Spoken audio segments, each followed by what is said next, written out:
Hi friends, welcome to SudhaSri kitchen. இப்போ நாம பார்க்க போறது ஒரு ஆந்திரா ஸ்பெஷல்னு கூட சொல்லலாம்.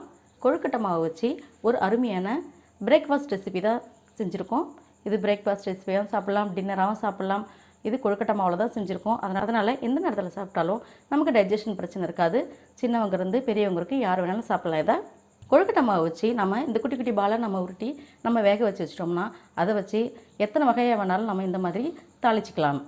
இன்னைக்கு நான் 4 விதமா தாளிச்சிருக்கேன். நம்ம சேனல் முதன்முறையை பார்க்குறவங்க SudhaSri கிச்சனை சப்ஸ்கிரைப் பண்ணிக்கோங்க. பக்கத்தில் இருக்கிற பெல் சிம்பிளை ப்ரெஸ் பண்ணுங்கள். அதில் ஆல்ரெடி ஆப்ஷன் வரும். அதை நீங்கள் கிளிக் பண்ணிங்கன்னா நம்ம போடுற எல்லா பதிவும் உங்களுக்கு உடனுக்குடன் நோட்டிஃபிகேஷனுக்கு வந்துடும். கொழுக்கட்டை மாவு வச்சு செய்கிற இந்த உன்றாலு ரெசிபியை எப்படி செய்கிறதுன்னு பார்க்கலாமா? இப்போ நம்ம செய்ய போகிற இந்த ரெசிபி கொழுக்கட்டை மாவு அல்லது இடியாப்பா மாவு எது வச்சு செஞ்சாலும் நல்லாவே இருக்கும். இன்றைக்கி நான் கொழுக்கட்டை மாவு தான் எடுத்திருக்கேன். இப்போ இது கூட இந்த மாவுக்கு தேவையான உப்பு சேர்த்துக்கலாம். 2 ஸ்பூன் ஆயில் சேர்த்துக்கலாம். இனிப்பு செய்கிற மாதிரி இருந்தால் நம்ம நெய் சேர்த்துக்கலாம். நான் இப்போ காரம் தான் செய்ய போகிறேன், அதனால் நமக்கு ஆயிலே சேர்த்துக்கிட்டால் போதும். அடுத்தது இந்த மாதிரி நல்லா பபிள்ஸ் வர மாதிரி நம்ம தண்ணி கொதிக்க வச்சுக்கணும்.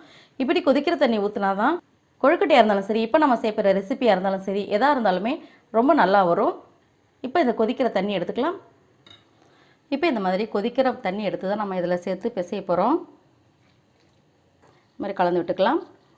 நமக்கு எவ்வளோ தண்ணி தேவையோ அந்த மாதிரி கெட்டியாக வர்ற அளவுக்கு நம்ம பிசைஞ்சிக்கணும். இப்போ நம்ம கை வச்சு பிசைய முடியாது, கொதிக்கிற தண்ணி இருக்கிறதுனால இந்த மாதிரி கலந்து விட்டுக்கலாம். அதுக்கப்புறம் நம்ம பிசைஞ்சிக்கலாம். நமக்கு எவ்வளோ தண்ணி தேவைப்படுதோ அதுக்கு தகுந்த மாதிரி தான் நம்ம பிசைஞ்சிக்கணும். ஒவ்வொரு மாவுக்கும் வித்தியாசப்படும். இது நல்லா பிசைஞ்சு எடுத்துகிட்டு வந்துடுறேன். நம்ம கலந்து விட்ட மாவு கொஞ்சம் சூடாக அரைச்சி இப்போ கை பொறுக்கிற சூடு இருக்குது. இப்போ என்ன பண்ணுறதுன்னா கொஞ்சம் ஆயில் சேர்த்துக்கலாம். அதில் ஆயில் சேர்த்து நல்லா பிசைஞ்சிக்கலாம்.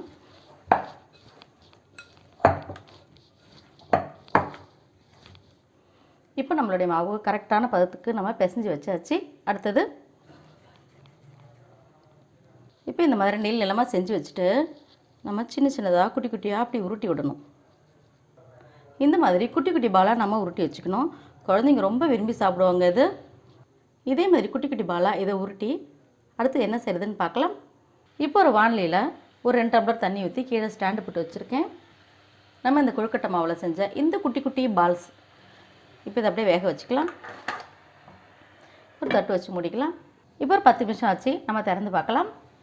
இந்த குட்டி குட்டி பால்ஸ் எல்லாமே நல்லா வெந்துருச்சு. பார்த்தாலே தெரியும் நல்லா வெந்திருக்கு. பார்த்திங்கன்னா நல்லா மலர்ந்து வந்திருக்கு.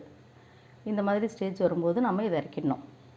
இப்போ ஆஃப் பண்ணிவிட்டு இது கொஞ்சம் நேரம் சூடாகட்டும். சூடாறின பிறகு எப்படி தாளிக்கிறதுன்னு பார்க்கலாம். இப்போ இந்த மாதிரி சூடாக இருக்கும்போது நம்ம தாளித்தோம்னா நமக்கு ஒன்றோட ஒன்று ஒட்டிகிட்டு இருக்கிற மாதிரி இருக்கும். இப்போ கொஞ்சம் சூடாறின பிறகு தாளித்தோம்னா உதிரி உதிரியாக தனித்தனி பாலாக அழகாக வரும். கொஞ்சம் சூடாறின பிறகு தாளிச்சிடலாம். சூடாறின பிறகு இந்த மாதிரி உதிரி உதிரியாக வந்துருச்சு. இந்த வேக வச்சு இந்த கொழுக்கட்டை மாவில் இந்த குட்டி குட்டி சீடக்காய் மாதிரி செஞ்சுருக்கோம்ல, இதை வச்சு 4 வகையான டிஃபன் செய்யலாம். இனிப்பு, பருப்பு, புளிப்பு, காரம், இந்த மாதிரி 4 வகையை நம்ம செய்யலாம். முதல்ல இனிப்பு சேர்த்துக்கு வானில் 1 ஸ்பூன் நெய் சேர்த்துக்கலாம். இப்போ வேக வச்ச இந்த குட்டி குட்டி பால்ஸ் இதில் சேர்த்துக்கலாம். இந்த 1/4 கப்பு 4 ஸ்பூன் சர்க்கரை இதில் சேர்த்துக்கலாம். சேர்த்துட்டு அப்படியே கலந்து விட்டுக்கலாம்.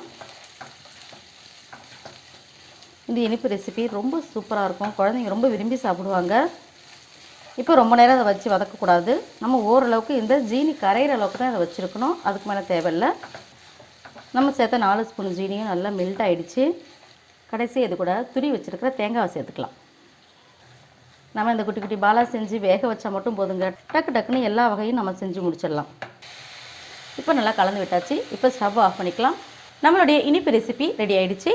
இது தனியாக ஒரு பாத்திரத்தில் எடுத்து வச்சுக்கலாம். அடுத்தது பருப்பு வச்சு எப்படி தாளிக்கிறதுன்னு பார்க்கலாம். இதுக்கு 2 ஸ்பூன் ஆயில் சேர்த்துக்கலாம்.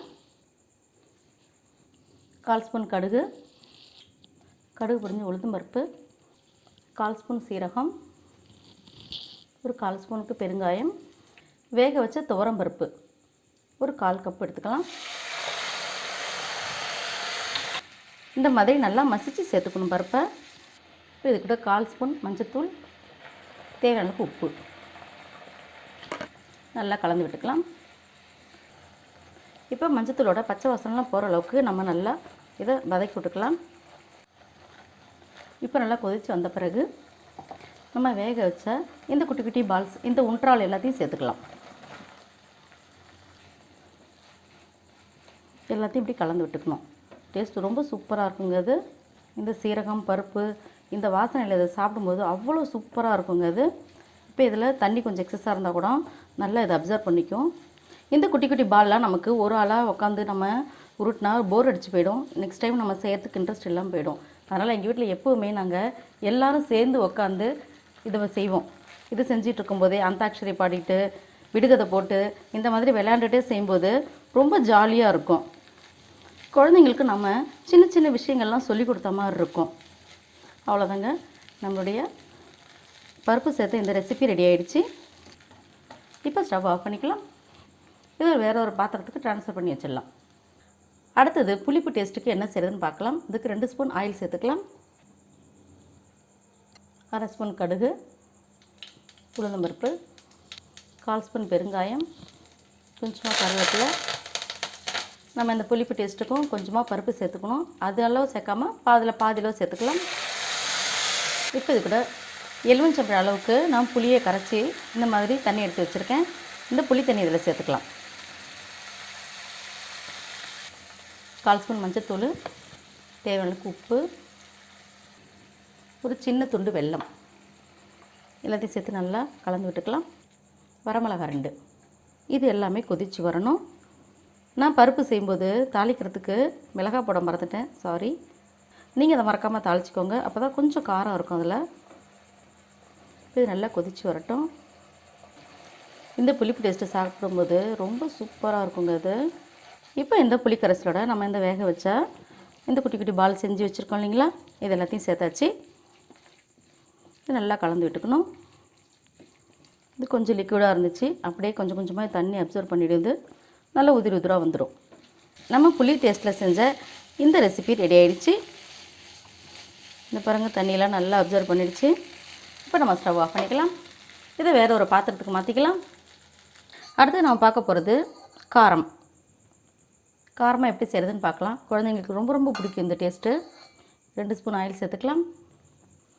1/4 ஸ்பூன் கடுகு, 1/4 ஸ்பூன் உளுந்தம்பருப்பு, ஒரு மிளகாய், கொஞ்சமாக கருவேப்பிலை, மல்லிப்பொடி 1/2 ஸ்பூனு, மிளகாய் பொடி 1/4 ஸ்பூனு.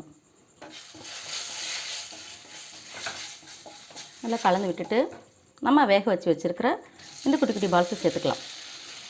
சேர்த்து நல்லா இப்படி பிரட்டிக்கணும். இது கூட நம்ம இட்லிக்கு தொட்டு சாப்பிடுவோம் இல்லைங்களா, அந்த இட்லி பொடியை இதில் ஆட் பண்ணிக்கிறோம். ரொம்ப சூப்பராக இருக்கும் இந்த டேஸ்ட்டு. ரொம்ப சூப்பராக அட்டகாசமாக இந்த குழந்தைங்களுக்கு இது ரொம்ப ரொம்ப பிடிச்சிருக்குங்க. நீங்கள் செஞ்சு கொடுத்து பாருங்களேன், ரொம்ப ஆசையாக கேட்பாங்க, இன்னொரு டைம் செஞ்சு கொடுங்கன்னு சொல்லி. அந்தளவுக்கு நல்லாயிருக்கும். நல்லா அப்படி பிரட்டி விட்டுறணும். இதுக்கு ஒரு சிட்டிக்கு உப்பு போட்டால் போதும். ஏன்னா நமக்கு இட்லி பொடியிலேயே உப்புலாம் இருக்கிறதுனால நம்ம அதிகமாக உப்பு சேர்க்க தேவையில்லை. ரொம்ப டேஸ்டியான கார ரெசிபி ரெடி ஆகிடுச்சு. நல்லா சூடான பிறகு இதை நம்ம ஆஃப் பண்ணிக்கலாம். அவ்வளோதான். உங்களுக்கு இந்த ரெசிபி பிடிச்சிருந்துச்சுன்னா சுதாஸ்ரீ கிச்சனுக்கு சப்ஸ்கிரைப் பண்ணுங்கள், ஃப்ரெண்ட்ஸ் அண்ட் ரிலேட்டிவ்க்கு ஷேர் பண்ணுங்கள், லைக் பண்ணுங்கள், கமெண்ட் பண்ணுங்கள். ஆரோக்கியமானதை சமைப்போம், ஆனந்தமாக இருப்போம். தேங்க்யூ.